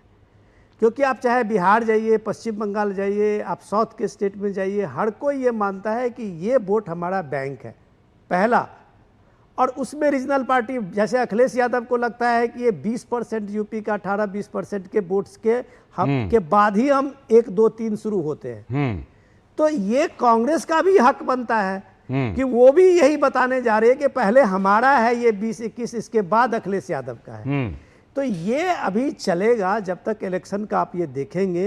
इस तरह की राहुल गांधी ने रायबरेली में अपना कम से कम इलेक्शन की शुरुआत कर दी थी, बिल्कुल, और वो उसमें इसने बता दिया कि हमारा गठबंधन सिर्फ दलित मुस्लिम। आ रहा हूं संदीप जी, आ रहा हूं, ठीक है। तो अब अगर कांग्रेस का ये, आप जान लीजिए कि अगर ये 20 के बाद का दलित के कॉम्बिनेशन में कांग्रेस पार्टी आती है, तो मुझे लगता है कि इमरान मसूद सही कह रहे हैं कि उन्हें इस बार सपा की जरूरत नहीं है। तो पीडीए वालों का फिर क्या होगा? ये क्या इस बार 2 लड़के नहीं दिखाई पड़ेंगे साथ में उत्तर प्रदेश में? संदीप जी, सुनने में क्या वो विजुअल तो आया है कि मायावती जी से भी, बहन मायावती जी से भी संपर्क करने के लिए गए थे 2 नेता, तो अकेले कैसे लड़ेंगे फिर? अब अगर आपके चैनल पर अनुमति हो तो आज बसपा के जो प्रदेश अध्यक्ष हैं कृष्णाथ पाल जी, हमारे बहुत घनिष्ठ मित्र हैं, और आज के नहीं, जब वो अध्यक्ष नहीं थे तब के मित्र हैं जी। तो ये सारी चीजें बाहर चुनाव में चलती हैं। गठबंधन जो है हमारा शीर्ष नेतृत्व तय करता है, न इसको इमरान मसूद तय करेंगे न संदिग्ध पार्टी तय करेंगे। एक लाइन की बात है, पहली चीज। दूसरी चीज, अभी एक बात विनोद जी ने बहुत सटीक और सही कही। उन्होंने जो ये कहा कि राहुल गांधी जी ने मुस्लिम पहचान के बारे में बात कही कि आप उसको लेकर हिम्मत हिचकिए कि आपकी मुस्लिम पहचान है तो आप उसको डर किए, जो भारतीय जनता पार्टी की डर की राजनीति है उसके वजह से इस बात को छिपाइए मत। अपनी बात तो खुद इतना सा आप भी स्वीकार करने के लिए तैयार हैं? इतना सा आप भी स्वीकार कर रहे हैं? अब भी जब आपने कन्फ्रंट किया, संदीप भाई आपने कन्फ्रंट किया तो इस बारे में जो भी रिपोर्ट आई है उसको मैंने सर्च किया, ठीक है, हर जगह पर वो रिपोर्टेड है, हर जगह पर। सुन लीजिए, अरे सर सुन तो लीजिए, जो आपने कहा और जो मैं कह रहा हूं उसमें जमीन और आसमान का अंतर है। आप एक तरफ आपने कहा कि अल्पसंख्यकों को अल्पसंख्यक की जरूरत नहीं है कहने की, सीधे मुस्लिम कहिए, ये आपने कहा। हमने इस पे आपत्ति, यही रिपोर्ट हुई है मीडिया में। नहीं तो वो मीडिया, अब साहब रिपब्लिक वाले क्या दिखाएंगे? वो मैं चैनल का नाम नहीं लेना चाहिए, फिर अभी एक चैनल का नाम लूंगा, फिर उनके मालिकों का नाम लूंगा। नहीं, बात सिर्फ चैनल की नहीं है, मैं तो ना जाने कितने अखबार, कितने चैनल, सबने रिपोर्ट किया है। वो सर, अरे सर अखबार वाले छापते ही नहीं है हम लोगों को। बहरहाल किसी ने अगर आपको दिखाया तो अच्छी बात है। कौमी एकता देखिए और बहुत सारे पेपर्स हैं, उनकी आप रिपोर्ट देखेंगे तो आपको सही रिपोर्ट मिलेगी। ठीक है, विभाग का मसला था, मसला ये नहीं है। इतना तो आप भी स्वीकार कर रहे हैं ना कि मुस्लिम पहचान पर जोर देने के लिए कहा राहुल जी ने, ये तो आप भी स्वीकार कर रहे हैं।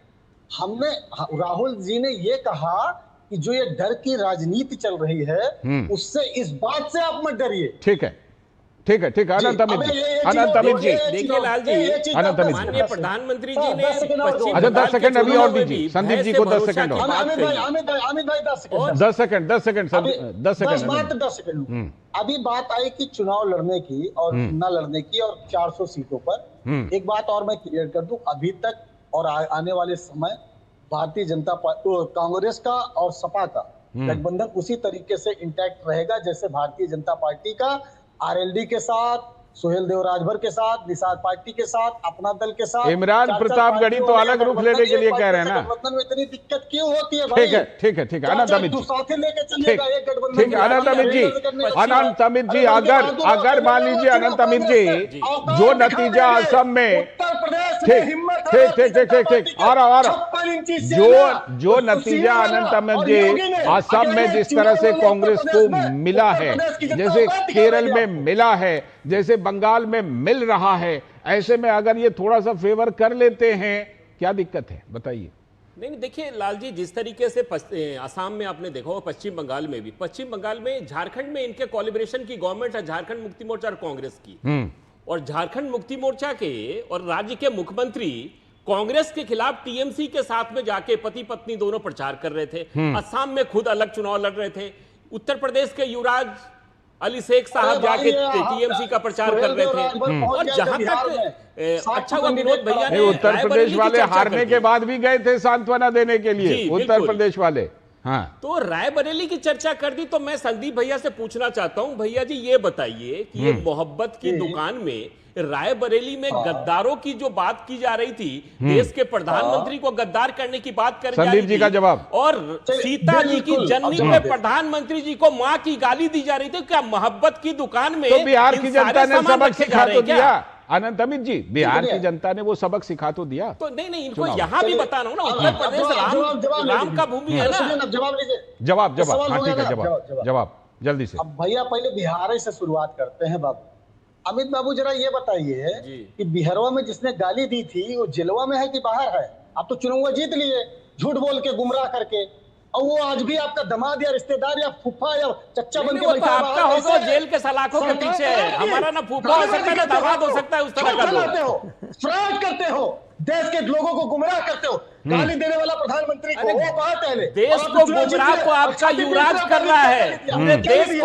देश के प्रधानमंत्री और देश के माननीय गृह मंत्री को गद्दार कहने की हम झूठा इस्तेमाल किया देश के प्रधानमंत्री ने, और देश के बाहर जाके भारत के लोकतंत्र के खिलाफ बात करता है आपका युवराज। तो युवराज को बताइए ना पहले। इस्तेमाल चुनाव में करे, वो बिल्कुल गद्दार है। ठीक है, बिल्कुल जो जनता की अदालत, जनता की अदालत, किसका व्यवहार कैसा, किसकी दुकान में कितनी मोहब्बत, कितनी नफरत, ये सब अब जनता तय कर रही है। जनता तय कर रही है, यूपी में भी तय करेगी, बाकी जगहों पर भी तय करेगी। शुक्रिया, आज समय इतना ही है। बहुत बहुत शुक्रिया संदीप भाई जुड़ने के लिए, शुक्रिया अनंत अमित जी स्टूडियो में आने के लिए, जुड़ने के लिए, और विनोद जी आपका भी बहुत बहुत शुक्रिया। अभी वक्त है एक ब्रेक का। ब्रेक के बाद एक बड़ी खबर पर बात करेंगे। वो बड़ी खबर पूर्वोत्तर राज्य असम से, क्योंकि अब असम में भी समान नागरिक संहिता यूसीसी को लेकर विधेयक विधानसभा में आ गया है, पेश कर दिया गया। ब्रेक के बाद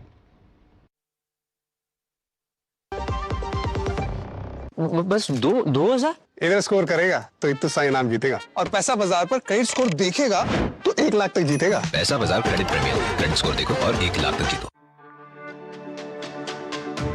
मेरी पसंद। मेरी पसंद। मेरी पसंद। मेरी पसंद। हमारी पसंद। हम सबकी पसंद। मजबूत देश का मजबूत सरिया होंगे स्टील। स्वागत ब्रेक के बाद आप देख रहे हैं डीडी न्यूज पर इस वक्त। और जैसा कि ब्रेक पर जाने से पहले बताया था कि एक बड़ी खबर, उत्तराखंड और गुजरात के बाद अब असम में भी एक विधान यानी समान नागरिक संहिता यूसीसी। असम में भारी जीत के बाद मुख्यमंत्री हिमंता बिस्वा शर्मा ने अपने सभी चुनावी वादों को अमली जामा पहनाना शुरू कर दिया है। आज विधानसभा में हिमंता सरकार ने समान नागरिक संहिता यानी यूसीसी विधेयक पेश करके साफ कर दिया कि आदिवासी समाज के अपने प्राचीन परंपरा से कोई छेड़छाड़ इस नए कानून में नहीं की गई है। हालांकि विपक्षी विधायकों ने असम विधानसभा में यूसीसी विधेयक पेश किए जाने का विरोध किया। विपक्ष का कहना है कि इसे प्रस्तुत करने से पहले हितधारकों के साथ व्यापक चर्चा होनी चाहिए थी। कांग्रेस, रायजोर दल और तृणमूल कांग्रेस सहित विपक्षी दलों ने इस कदम का विरोध किया और एक वर्ग के साथ जोड़कर इसे अलग चश्मे से देखने की कोशिश की गई। बहुविवाह का खात्मा होगा। असम में अब इस नए कानून के बाद बहुविवाह प्रथा पर पूरी तरह रोक लग जाएगी। शादी की उम्र अब समान हो जाएगी। विवाह के लिए न्यूनतम कानूनी उम्र का एक तय मानक लागू होना, जो कि कम उम्र की लड़कियों के बिगड़ते स्वास्थ्य के मद्देनजर एक क्रांतिकारी कदम यह होगा। 21 और 18 की खबर आ भी रही है। तलाक और निकाह का भी अब पंजीकरण करवाना होगा। सभी शादियों और तलाकों का सरकारी रिकॉर्ड में दर्ज होना अब अनिवार्य हो जाएगा। बेटियों को बराबर का हक मिलेगा। पैतृक संपत्ति और उत्तराधिकार के मामलों में महिलाओं को पुरुषों के समान ही अधिकार मिलेगा। फिर इसमें एक और पहलू है लिव इन का, जो लिव इन का कानूनी हिसाब होगा। बिना शादी के साथ रहने वाले जोड़ों यानी लिव इन रिलेशनशिप के लिए कड़े नियम कर दिए गए हैं और पंजीकरण भी अनिवार्य किए गए हैं। विधेयक में यह भी कहा गया है कि यह असम में रहने वाली किसी भी अनुसूचित जनजाति यानी एसटी पर लागू नहीं होगा। यदि यह विधेयक पास हो जाता है तो उत्तराखंड और गुजरात के बाद असम देश में यूसीसी विधेयक पारित करने वाला तीसरा राज्य बन जाएगा। और ऐसी ही बात कल केंद्रीय गृह मंत्री अमित शाह ने भी एक कार्यक्रम में कही। उन्होंने आश्वासन दिया कि यूसीसी की कोई भी पाबंदी आदिवासी जगत की परंपराओं से छेड़छाड़ नहीं करेगी। नरेंद्र मोदी सरकार के गृह मंत्री के नाते स्पष्ट कर देना चाहता हूं, यूसीसी की कोई पाबंदी वनवासी जगत पर, वनवासी व्यक्ति पर लगने वाली नहीं।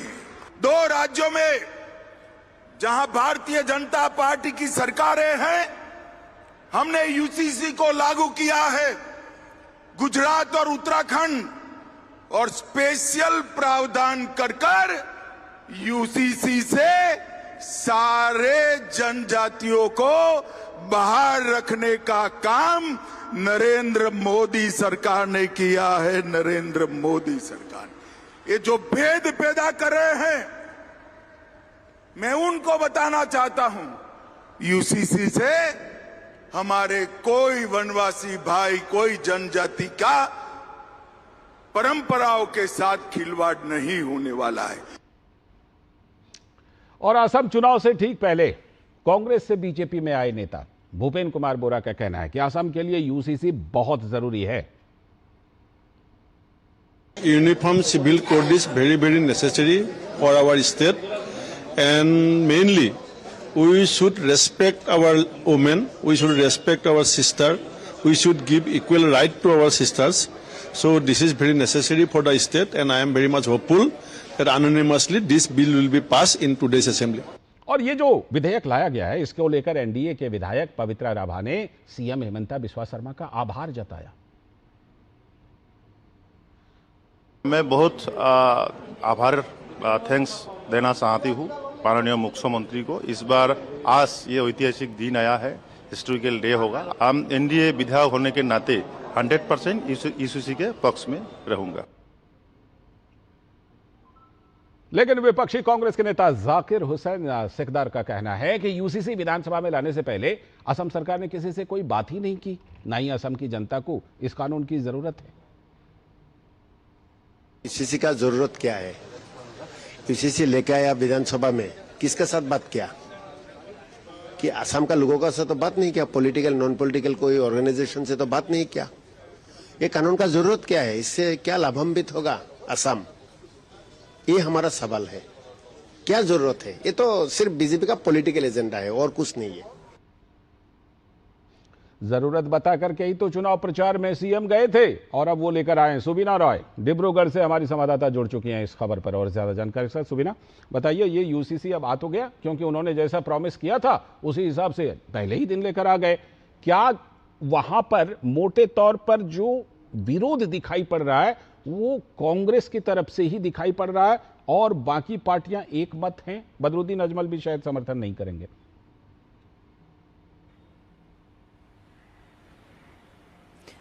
जी लालचंद्र जी, आज का जो दिन है काफी महत्वपूर्ण है, क्योंकि असम विधानसभा में जो है यूसीसी विधेयक जो है पेश किया गया और इसको लेके जो है काफी शोरगुल भी हुआ असेंबली में, क्योंकि जैसे कि आपने कहा कि ऑपोजिशन के लोगों ने भी कहा कि ये बिल क्यों लाया गया, जैसे आपने बाइट्स में भी चलाया है।